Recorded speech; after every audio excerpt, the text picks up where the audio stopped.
Well, hello and welcome to question 76 of the Secunda Secundae. The topic for this lesson is cursing, and I am Dr. Thibault. Now, the issue of cursing is the final section in our little section here, where we're dealing with the virtue of justice, and then we're dealing with commutative justice, which is between individuals within society. And then we've already looked at deeds of vice against commutative justice, living well with one another in society. And now we've dealt with words that are contrary to living well with one another in society. We looked at judicial words, and now we're looking at extrajudicial words, words that don't have anything to do with the court system. And as you can see from this list, we've already covered reviling, backbiting, tale-bearing, derision, and now we're on cursing.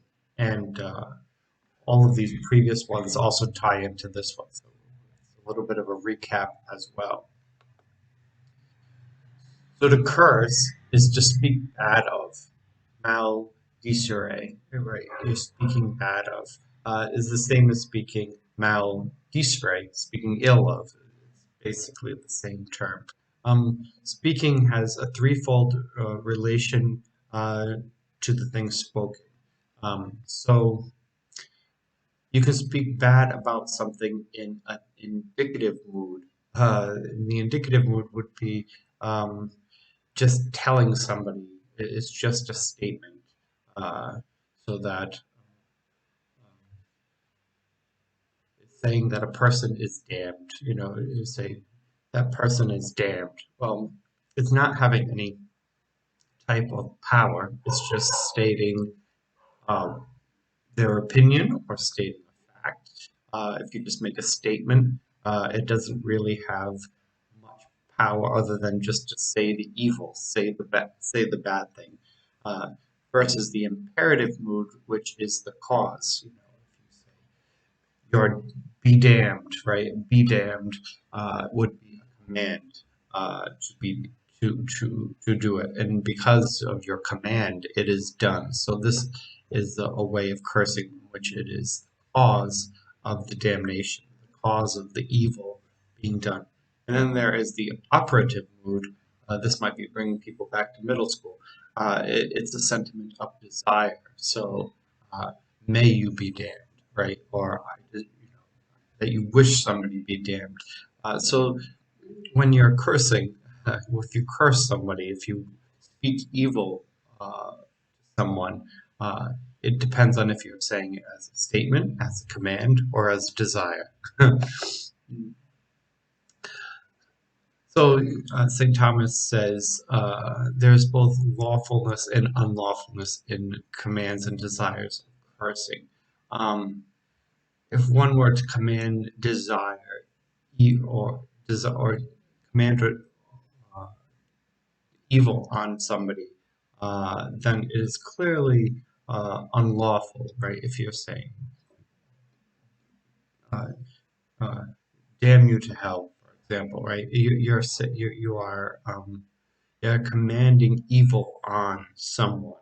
That is properly called cursing. So if it's an imperative statement, then it is the worst of cursing, and that would be unlawful.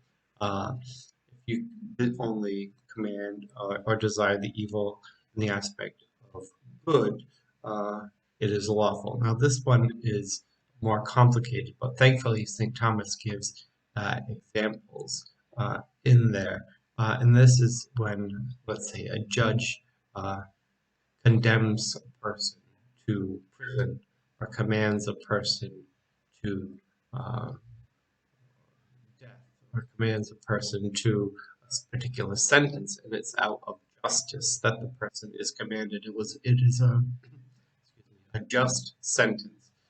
Then the purpose of the sentence is supposed to be as medicine, as a penitent in a penitentiary. If you're in a penitentiary, you should be doing penance. It's to make up for the evil you've done in this life, and it is a form of medicine to you and a protection against protection for the public good.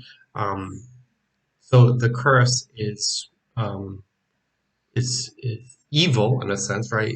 We condemn you to 20 years in prison. That's in some sense evil, but it is intended for a good. The return of that soul to, to goodness and to protect society. So although it's evil done for a good purpose. Um, uh, when the church does it as well. So when the church excommunicates, it does it to protect the community and to force the soul of the person who's been excommunicated to repent. So it is intended for two goods, even though the thing of excommunication would be on its face negative. And the same would be when a prophet says it. When the prophet Jonah goes, "Repent, repent, or Nineveh will be destroyed." That's an evil words, right? Repent or you will be destroyed. But if the purpose was for them to actually repent, and they did, then Nineveh was not destroyed. So therefore, it was led to a valid reform. Therefore, it's not. Jonah didn't say the words for an evil sake; he said it for a good sake. So I'm very thankful for St. Thomas for pointing out those examples. Now, uh, how about cursing the devil, right? If you can curse anyone, can't you just curse the devil? The devil is already damned, right? So it should be okay. But St. Thomas says not really. And he quotes the Book of Sirach, which sometimes has the best quotes and sometimes the worst ones when you see that it's from the Book of Sirach. Um, it says, while the ungodly curses the devil, he curses his own soul. And his explanation of this is that the devil's nature is good because the devil's nature is from God. Therefore, you can't curse the whole devil because you would be cursing the nature of the devil, which was good. So all you can't really, if you can't even curse the nature of the devil, you can't curse the nature of anything. So you can't curse the created world if God created the the created world. In terms of the devil's guilt, you could condemn the devil for his guilt, but um, he says cursing the devil for your own guilt is self-damnation. So if you say, let's say the devil has tempted you or done something and now you've sinned, so you curse the devil for your sin. Well, if the devil is damned for your sin, so are you. So you're cursing yourself in some way. The line that comes up is in my mind is judge not lest you be judged, right? If you're judging the devil, then in some sense you're now judging yourself for the same sin, right? That would be the problem. Uh, there is one who can, and this is from the Epistle of Jude. Um, Yet the archangel Michael, when he argued with the devil in dispute over the body of Moses, did not venture to pronounce a reviling judgment upon him, but said, "May the Lord rebuke you." So the devil even, Saint Michael even wouldn't actually command an imperative statement of damnation on the devil. He used the operative mood, the desire. May God rebuke you. Um, so, uh, I guess if you want to narrow it down, uh, the imperative is probably never used, even if the angels don't use it. And then if you use the operative, the desire statements, you got to be careful because if you're condemning the devil or one for the same sins you have yourself, you could be damning yourself by those types of statements. Um, he says, St. Thomas says it's okay to to curse a creature on account of its faults. You can point out its faults. Um, how can we curse our neighbor? Uh, and he said, well, no, we shouldn't curse our neighbor because it violates charity for sure. Well, we could also say you can't really know if a soul is damned, right? So we can't say, um, well, damn Hitler to hell. Well, we don't really actually even know the final judgment on Hitler. We don't know anyone who's in hell. There's no proof of anyone who's in hell.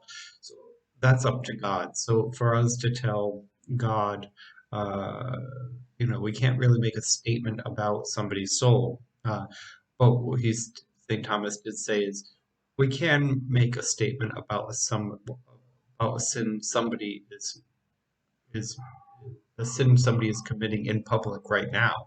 So you can condemn a particular act, but you can't condemn an entire soul because you don't know the final judgment of that soul.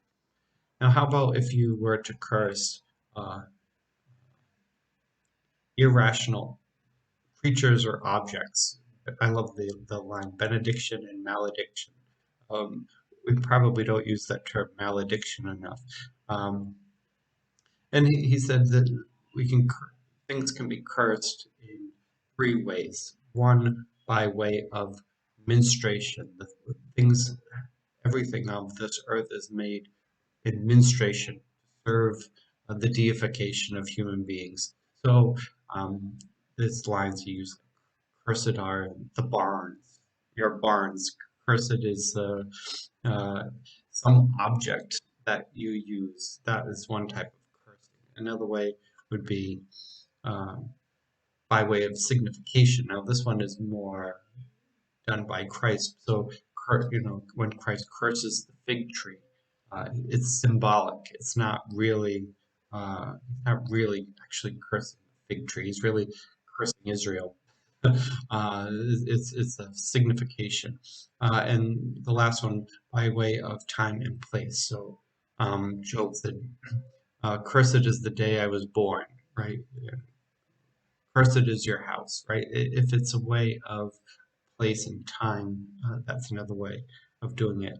But St. Thomas says to curse nature or irrational beings, which are considered creatures of God, is a sin of blasphemy. And then in Article 4, he kind of throws it back in. He brings up the topic again accidentally. It's an accidental blasphemy. It's not an intentional blasphemy.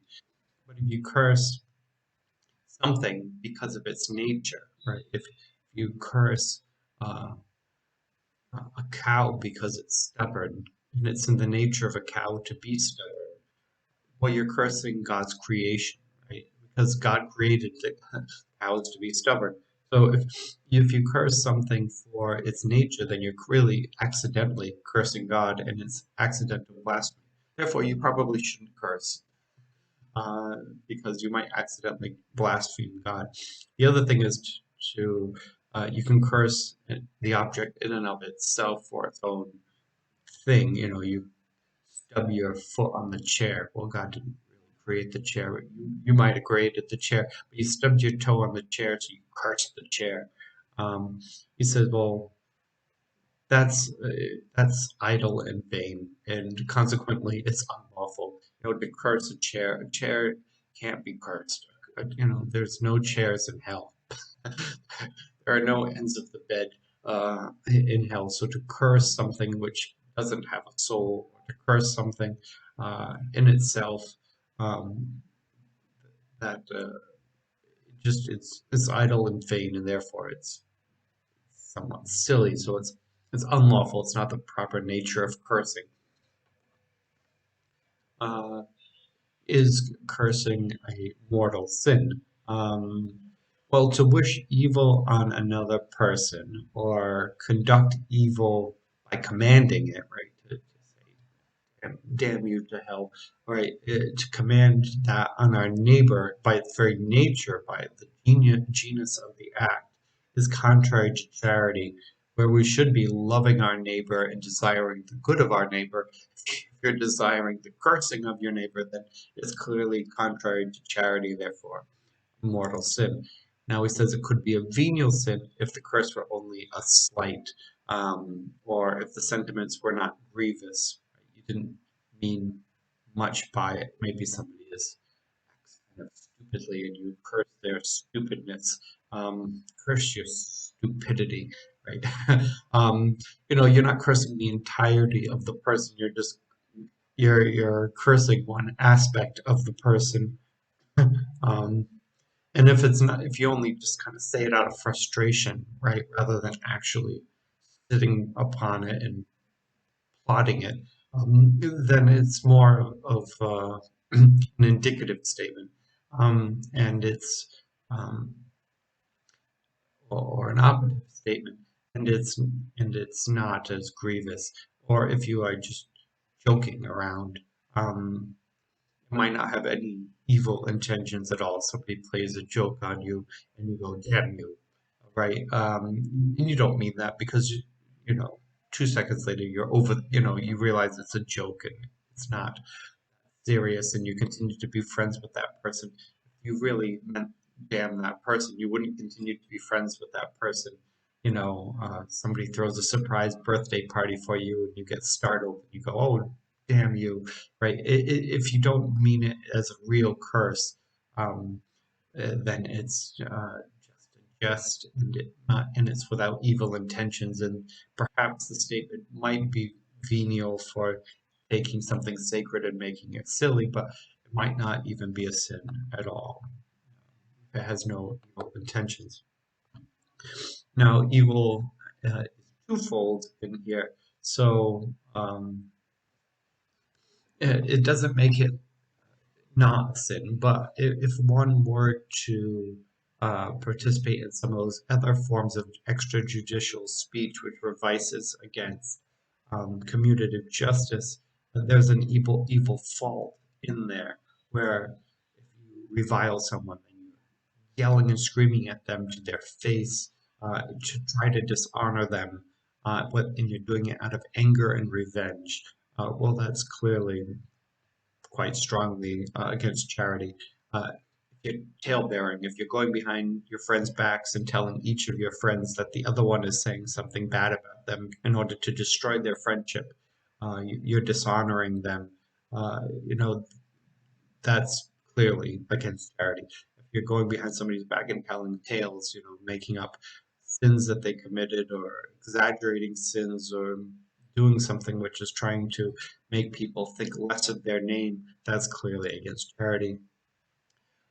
If you're deriding somebody, if you're just making fun of them and laughing at them, making, you know, you're making a joke out of them in order to shame them, you know, that clearly lacks charity. But these are all things you are actually doing, right? These are things you're actually doing. You're causing a dishonoring. You're causing a breakdown of friendship. You're causing a breakdown of the person's name. You're causing shame.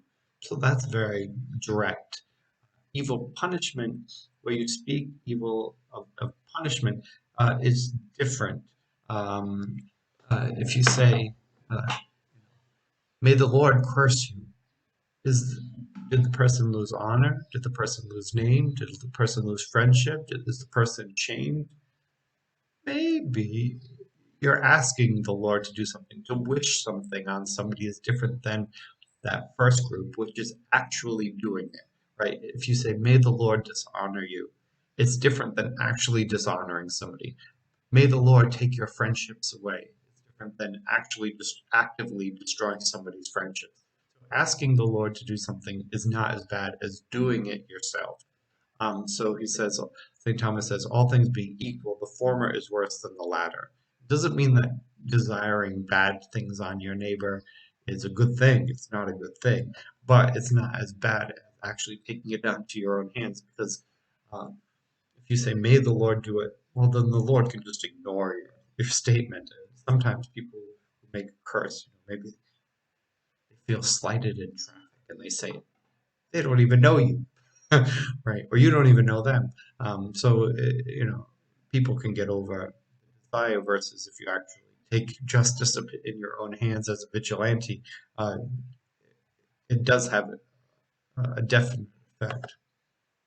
So in conclusion, uh, when we look at cursing somebody, we're speaking evil of them. When we wish evil on somebody, that's another way of cursing. So that's clearly not good.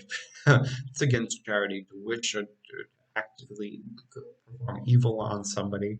Um, when we do this to irrational beings or objects, uh, it becomes either we end up accidentally blaspheming God by cursing creation, or it's become something silly because you're cursing something that isn't, you can't send a chair to hell. So it's a cursing to hell a chair, or to wish negative, may you be impotent for the rest of your life, and you yell that at a chair. Well, it's silly, and because of that, it would be unlawful.